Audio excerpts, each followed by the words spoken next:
No meio do caminho tinha uma pedra. Tinha uma pedra no meio do caminho. Tinha uma pedra no meio do caminho. Tinha uma pedra. Nunca me esquecerei desse acontecimento na vida das minhas retinas tão fatigadas. Nunca me esquecerei que no meio do caminho tinha uma pedra. Essa, mais uma vez, é uma forma de começar poeticamente, uma poesia bastante conhecida, nosso grande Carlos Drummond de Andrade. Né? E, na verdade, o tema dessa poesia tem muita relação com a gente nesse momento. Né? É uma forma da arte estar abrindo para nós esse instante. Eu estou saindo, né, hoje, é a primeira vez que eu vou ter já um vídeo fora da questão do barroco, muito embora eu vá falar do barroco, mas não especificamente sobre ele, porque a gente vai falar hoje sobre missão francesa, missão artística francesa que ocorreu no Brasil em 1816. Foi quando as pessoas foram convidadas a vir para cá. Né? Mas eu, para começar a falar da missão artística francesa, eu preciso primeiro falar daquilo que gerou a vinda dessa missão artística francesa para cá, que foi a vinda da família real em 1808, bem no comecinho do século XIX. Né? Esse foi um episódio profundamente extraordinário, né? Fora de qualquer questão, né? E com traços de uma comicidade também. Né? A gente, na verdade, percebe que é um fato histórico, parece que é ahistórico, né? Parece que foge daquelas, daquelas formas usuais de entender como que a história se move. Porque, na verdade, ele é um episódio, é uma pedra no meio do caminho. Uma pedra no meio do caminho. Né? Da vida real para cá. Tá? E que trouxe profundas transformações também para o Brasil. Vocês imaginem, olha bem, em que outro lugar do mundo poderia ter acontecido isso, não ser no Brasil, né? O que significa, de uma hora para outra, o staff principal da metrópole, né, se desloca de Portugal, de Lisboa, para o Rio de Janeiro, né, e transforma o Brasil, a partir dali, na sede da metrópole. Ora, o que ele era então? Não era uma colônia, porque a metrópole está aqui. Né? Alguma coisa nova, né? Ele se vestiu de metrópole. Está aqui o rei, a rainha, né? E todo aquele séquito que acompanha, na verdade, essas figuras. Então é um fato totalmente incomparável. Nunca ouvi falar de nenhum outro lugar do planeta que tenha acontecido alguma coisa parecida com isso. Né? E essa é a nossa história. Está aí a Avenida Espinha Real. Né? Nós tivemos um filme que eu considero assim primoroso, né? Que é a Carlota Joaquina, a Princesa do Brasil. Né? A Carlota Joaquina, interpretada magnificamente pela Marieta Severo, uma figura impressionante. Né? E a Carla Camurati, uma outra grande atriz, que na verdade trabalhou aí como diretora desse filme. E a Carla Camurati foi fabulosa. Ela conseguiu pegar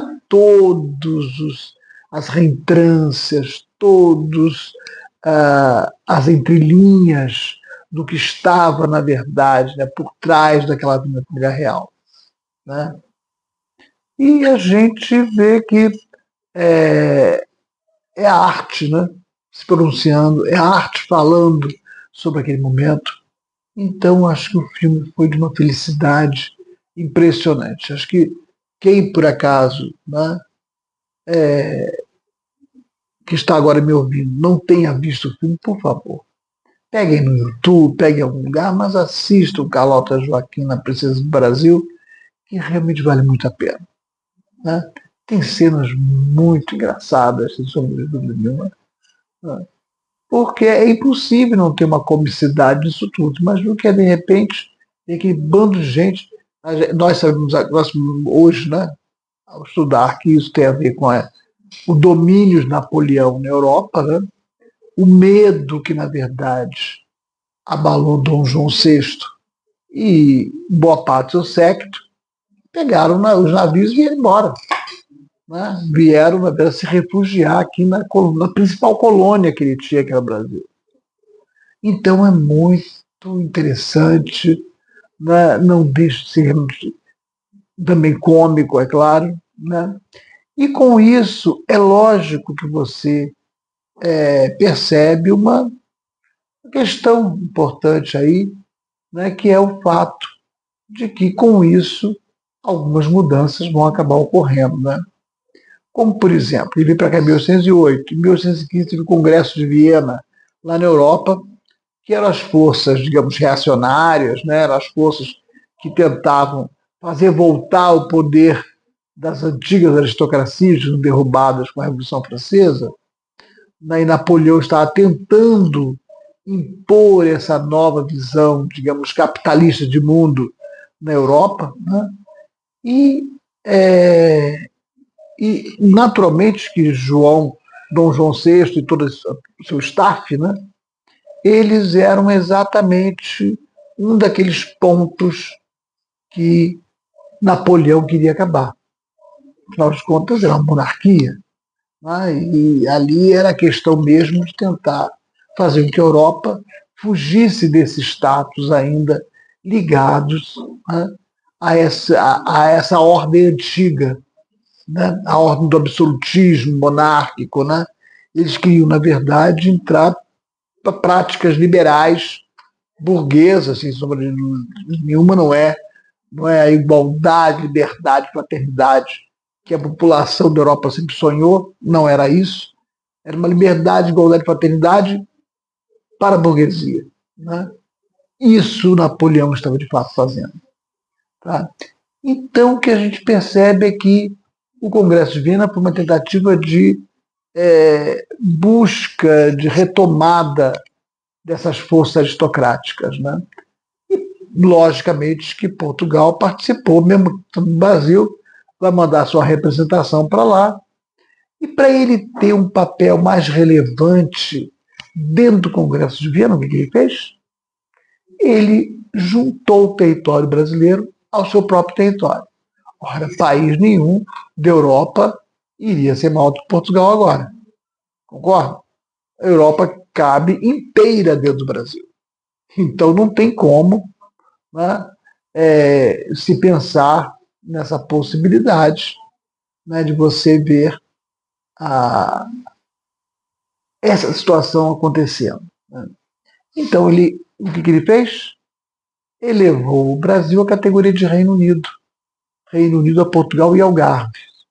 Né? Então, ao sermos transformados em Reino Unido, alguma coisa aconteceu diferente. O que nós éramos então? Olha a crise de identidade acontecendo aí. Não era mais colônia? O que a gente era? Como que a gente visualiza isso? Não resta dúvida que tudo isso estava num caminho que vai gerar mais um pouco para frente a nossa independência. Mesmo sendo uma independência feita por essa elite, né? Seja feita por um príncipe que veio de lá de Portugal, mas ela vai acabar acontecendo. Né? Então, né, a pedra do meio do caminho, que é exatamente a Bíblia real para cá, né, todo esse tropeço que ela, na verdade, provoca, é uma demonstração de mudança, né, sem dúvida de mudança. Né? Com Dom João VI, nós tivemos aqui algumas, digamos, algumas alterações. Ele precisava dar ao Rio de Janeiro um aspecto minimamente habitável, não para um cidadão comum, não uma pessoa comum, para essa elite, para esse staff que ele trouxe. Ele trouxe a corte inteira, praticamente, para acompanhá-lo. Né? Então ele precisava, de alguma forma, fazer com que o Rio ficasse melhor possível. Né? Nesse processo todo, ele cria o Jardim Botânico, ele cria a Biblioteca Real, né, que vai redundar na nossa Biblioteca Nacional, né, com essa quantidade que é super respeitada no mundo inteiro. Né. Ele vai criar as duas primeiras faculdades de cirurgia, seja de medicina, no caso, né, uma em Salvador e uma no Rio de Janeiro, que são nossas duas primeiras universidades que surgem. Né? Isso é exatamente nesse período inicial que ele chega aqui. Então nós verificamos que ele estava realmente preocupado com essas questões, digamos, dar essa cidade ao Rio de Janeiro, né? Algum polimento, né?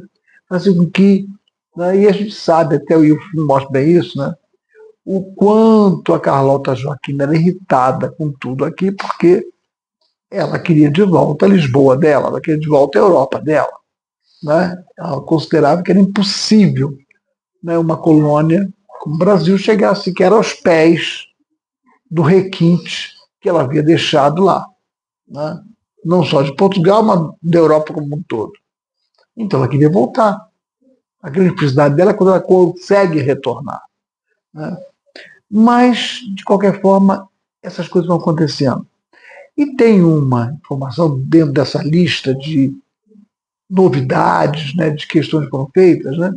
Ele vai criar também a Academia Real de Artes. Né? Essa academia, ela, na verdade, com uma finalidade de formar artistas no Brasil, dar a possibilidade de registro, né, artístico do mundo, do universo em volta, e, ao mesmo tempo, quando pensa em termos de arte, nesse caso específico, promover um certo refinamento daquela sociedade crua que era a sociedade da colônia. Né? A partir da arte, a partir dos artistas, ele esperava isso. E, por esse motivo, ele convida, né, o Joaquim Le Breton para vir para cá com um grupo de artistas, de arquitetos e tal, né, para atuarem nessa academia real, Academia Brasileira Real de Artes, exatamente com essa finalidade, de fazer com que aqui comece a se promover a arte de alguma forma. E olha, aí está o grande X do nosso problema. Eu diria que a missão artística francesa, que chega aqui em 1816, é, voltando ao poema do Drummond, mais uma pedra no nosso caminho. E vocês vão ver por quê.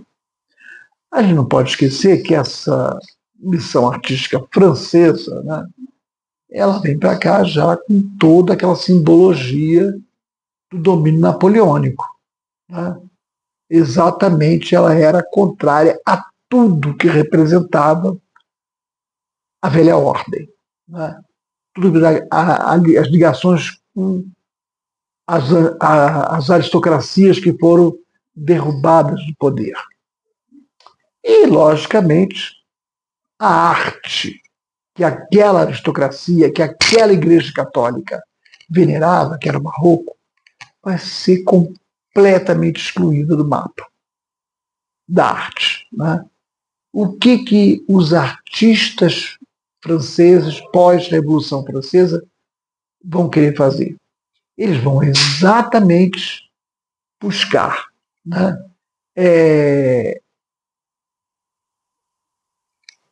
no Renascimento, no classicismo, né, em Miguel Ângelo, em Rafael, né, em Leonardo da Vinci, aquele equilíbrio de novo do Renascimento, que era, no fundo, uma construção burguesa. Né? Aquelas linhas, a busca de novo das linhas retas do mundo grego, né? As colunas gregas, né? Com seus capitéis, né? Dórico, jônico, né?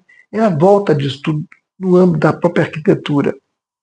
E no âmbito da pintura, de novo, a busca desse realismo, a busca de novo esse naturalismo que havia sido perdido com o barroco.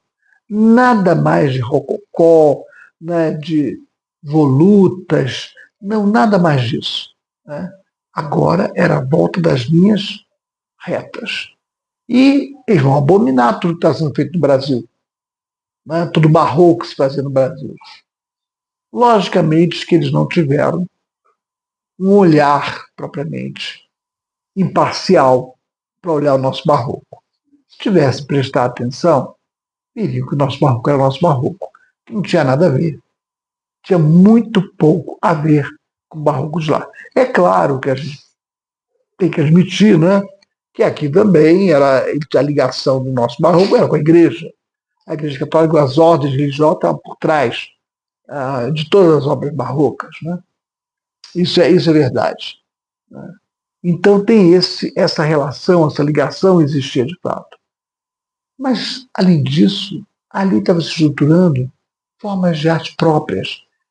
Quando eles chegaram, já haviam estudos, inclusive feitos por artistas, né, do Rio, de Minas, né, da Bahia, com relação a cores, buscando cores que retratassem a nossa natureza, a nossa própria realidade.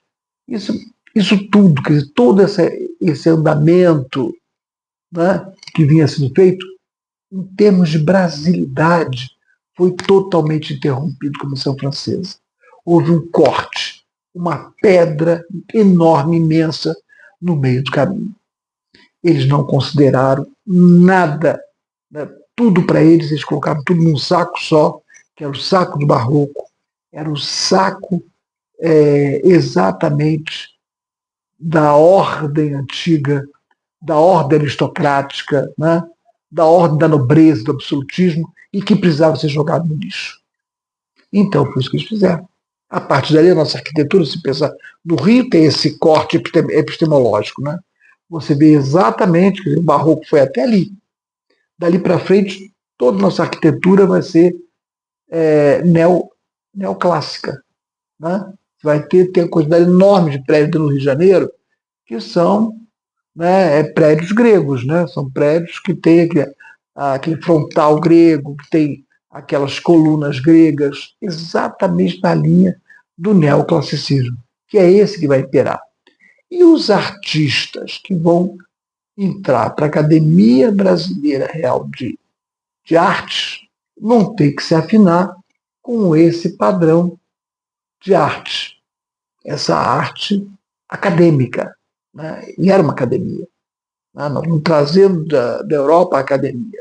A ideia é essa, né? Que você, na verdade, pintasse no âmbito do neoclassicismo. Então voltam as pinturas no padrão renascentista, e é isso que a academia vai gerar, esse tipo de arte. Eles vão instituir em 1845 o prêmio, né?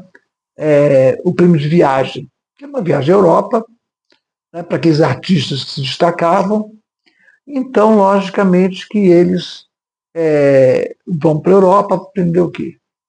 Esse tipo de arte, a arte neoclássica. Mas é claro que a própria Europa, com o tempo, ela está saindo disso, a gente vai ver isso depois, num outro momento, né? E muitos artistas vão lá e vão perceber que não é só neoclassicismo que está acontecendo dentro da Europa. Né? Tem muito mais vertentes europeias acontecendo. E muita coisa vai acontecer também com esses artistas ao longo, digamos assim, da história da Academia Brasileira Real de Artes. Né? E isso é muito legal a gente ver. Né? Como que realmente a gente pode perceber que mesmo indo para a Europa, alguns artistas captavam essa variedade de cores, né, e de mudanças na maneira de enxergar. Isso significa o quê? Que conseguiu ultrapassar as pedras que estavam no meio do caminho e que fizeram outras. Então, quando você pensa na Academia Brasileira de Arte, não quer dizer que ela tenha sido uma coisa fechada o tempo inteiro. No começo foi. Mas ao longo desse andamento, e até por conta dos prêmios de viagem, alguns artistas tinham essa possibilidade de ter esse contato, né, com também todo o burburinho artístico acontecendo na Europa e que já estava um pouco além dos padrões napoleônicos, quanto mais o século XIX avançava. Tudo bem? Gente, nós vamos ter que começar a encerrar por aqui. Né? Espero que tenha sido proveitosa a nossa discussão e espero vocês no próximo vídeo, que a gente vai continuar no âmbito dessa mesma discussão. Temos ainda alguns acertos para fazer nessa vida agora acadêmica que nós temos. Tá bom? Um grande beijo a todos e até o próximo vídeo. Tchau, tchau.